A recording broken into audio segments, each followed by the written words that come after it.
En las listas de videos anteriores les he mencionado varias veces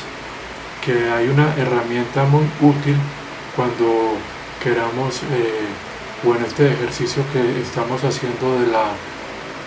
recta interpretación de la Biblia. Y he venido desde hace algún tiempo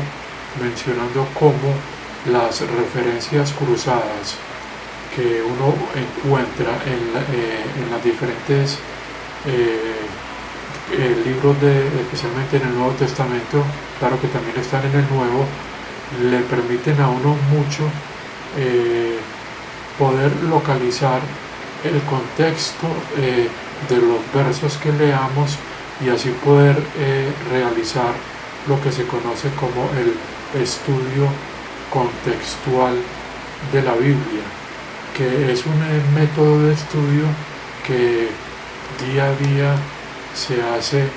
muy importante para quienes están interesados en la interpretación correcta de los textos bíblicos, porque existen muchas formas de interpretar la Biblia y no todos estos métodos practican los mismos principios, pero como les he estado mencionando, el objetivo que como cristianos debemos tener es interpretar correctamente lo que el autor divino se propuso,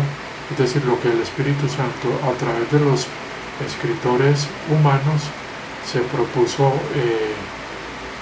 comunicar, porque como ustedes saben existen muchas maneras de interpretar los textos y a veces tratamos de encontrar mensajes edificantes, pero con el inconveniente de que a veces nos alejamos de la interpretación contextual, o sea, del significado que estaba intentando en el contexto transmitir, o que está pues intentando el Espíritu Santo transmitir.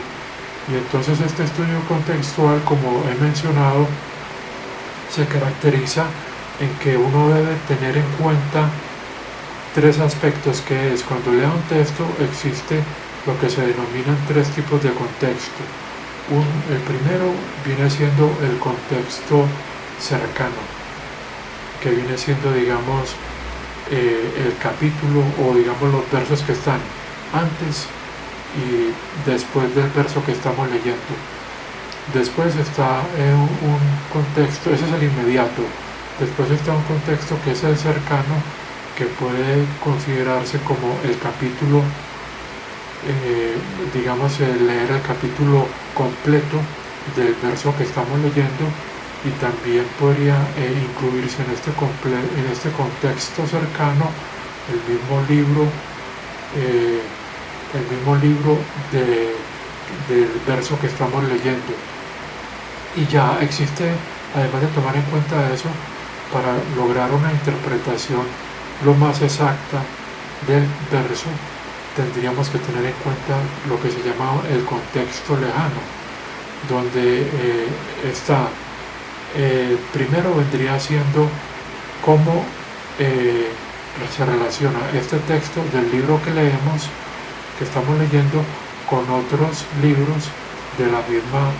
dispensación o de la misma época. No solo época, sino también dispensación, si ya la hemos clasificado,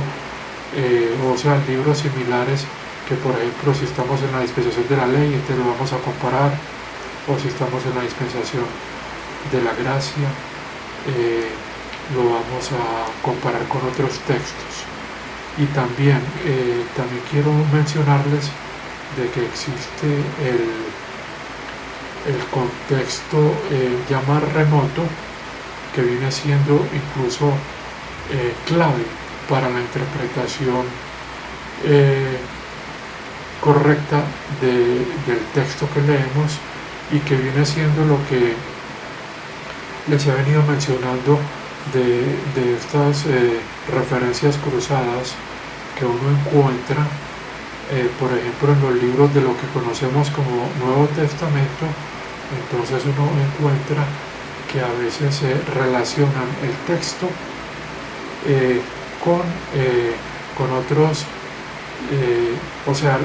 a veces ese texto que leemos está relacionado con un texto que lo podemos encontrar en un libro